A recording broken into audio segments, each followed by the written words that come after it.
July 17వ తేదీ నుంచి ప్రారంభం కానున్న బారా షాహీద్ దర్గా రొట్టెల పండుగ నిర్వహణ ఏర్పాట్లపై నెల్లూరులోని బారా షాహీద్ దర్గా ఆవరణలో రాష్ట మంత్రులు డాక్టర్ పొంగూరు నారాయణ, ఆనం రామనారాయణ రెడ్డిలు అధికారులతో సమీక్షించారు. ఈ సందర్భంగా రొట్టెల పండుగకు చేపట్టనున్న ఏర్పాట్లను ప్రజా ప్రతినిధులకు కమిషనర్ వికాస్ మహ్మద్, ఎస్పీ ఆరిఫ్ హఫీజ్ వివరించారు. ముందుగా బారా షాహీద్ దర్గాలో ఏర్పాట్లు, ఘాట్ను కమిషనర్, ఎస్పీలతో పరిశీలించారు. ఈసారి జరిగే రొట్టెల పండుగకు పెద్ద సంఖ్యలో భక్తులు విచ్చేసే అవకాశం ఉందని, వారికి ఎక్కడా ఎలాంటి ఇబ్బంది లేకుండా ఏర్పాట్లు చేయాలని నారాయణ సూచించారు. అదేవిధంగా దర్గా మొత్తం సీసీ కెమెరాలు ఏర్పాటు చేసి ఎలాంటి అవాంఛనీయ ఘటనలు చోటు చేసుకోకుండా గట్టి పోలీసు బందోబస్తు ఏర్పాటు చేయాలన్నారు. ఈ సందర్భంగా మంత్రి డాక్టర్ పొంగూరు నారాయణ మాట్లాడుతూ జూలై 17 నుంచి రొట్టెల పండుగ ప్రారంభమవుతుందని తెలిపారు. మత సామరస్యానికి ప్రతీక నెల్లూరు రొట్టెల పండుగ అన్నారు. రొట్టెల పండుగకు సుమారు 400 ఏళ్ల ఘన చరిత్ర ఉందని చెప్పారు. త్వరలో జరగనున్న రొట్టెల పండుగకు పటిష్టమైన ఏర్పాట్లు చేయాలని ఆయన అధికారులని ఆదేశించారు. పారిశుద్ధ్యం, తాగునీరు, పార్కింగ్, ఫైర్ ఏర్పాట్లలో అధికారులు ప్రత్యేక దృష్టి పెట్టాలని సూచించారు. ప్రధానంగా దర్గాకు టెండర్ల ద్వారా వచ్చే ఆదాయాన్ని దర్గా అభివృద్ధికి ఇచ్చేలా ఆర్థిక శాఖ అధికారులతో చర్చిస్తున్నామని పేర్కొన్నారు. తర్వాత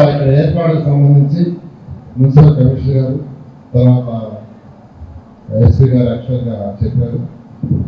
వాళ్ళకి మెయిన్గా శానిటేషన్ చాలా ఇంపార్టెంట్, చాలా చాలా చాలా ఇంపార్టెంట్. మున్సిపల్ శాఖ శానిటేషన్ మీద, డ్రింకింగ్ వాటర్ మీద, పార్కింగ్ పోలీస్ డిపార్ట్మెంట్ ప్రత్యేకంగా కొన్ని మార్కెట్స్ పెడతారు.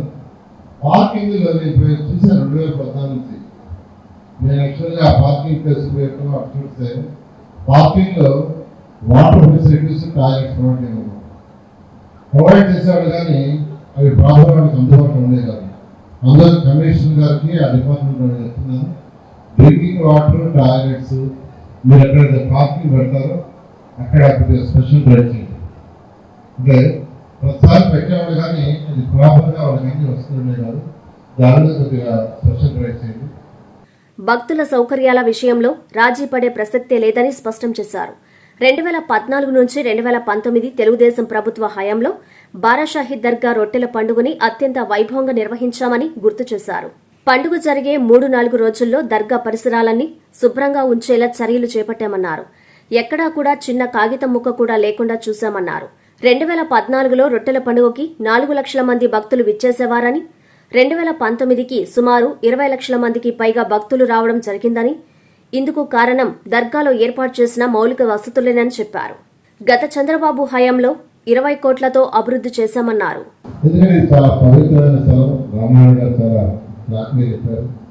నాకు తెలిసి 415 సంవత్సరాలు పైగా చరిత్ర బారా షాహీద్ దర్గా. ఇది కుల మతాలకు అతీతంగా అందరూ కలిసి చేసుకునే ఈ రొట్టెల పండుగ. దీని మీద ఎంతో నమ్మకం ఉంది. వాళ్ళు అనుకున్న కోరికలు నెరవేరుతాయి ఉద్దేశిస్తారు. ఎందుకంటే భక్తుల సంఖ్య పెరుగుతుందంటే వాళ్ళ కోరికలు నెరవేరుతున్నట్టు నమ్మకం పెరుగుతుంది. అందుకనే చేయాలని ఆలోచన చేయడం. నేను ఒకసారి ముఖ్యమంత్రి గారు కూడా తీసుకొచ్చాను. ఒకసారి ఒక 20 కోట్ల యాక్చువల్గా ముఖ్యమంత్రి గారి మీద శాంక్షన్ కూడా చేశారు. దీన్ని ఒక మంచి పవిత్ర స్థలంగా డెవలప్ చేస్తాం. ఆ రోజు అక్కడికక్కడే ఒక 20 crores డెవలప్ చేశారు.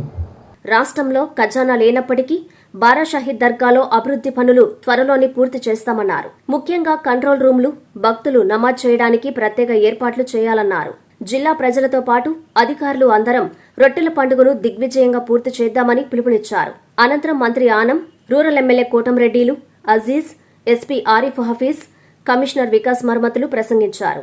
ఈ కార్యక్రమంలో టీడీపీ రాష్ట్ర ప్రధాన కార్యదర్శి కోటంరెడ్డి శ్రీనివాసరెడ్డి, డిప్యూటీ మేయర్ రూప్ కుమార్ యాదవ్, మాజీ మున్సిపల్ చైర్పర్సన్ తాళ్లపాక అనురాధ, మాజీ జెడ్పీటీసీ ముప్పాల విజేత, నగరాధ్యక్షుడు మామిడాల మధు, టీడీపీ నేత వేమిరెడ్డి పట్టాభిరామిరెడ్డి, సీనియర్ న్యాయవాది నన్నే సాహెబ్, కోటంరెడ్డి గిర్ధర్ రెడ్డి, నంది మండలం భానుశ్రీ, రాజానాయుడు, టీడీపీ ముఖ్య నేతలు, నాయకులు, కార్యకర్తలు, ముస్లిం మత పెద్దలు, జిల్లా యంత్రాంగం తదితరులు పాల్గొన్నారు.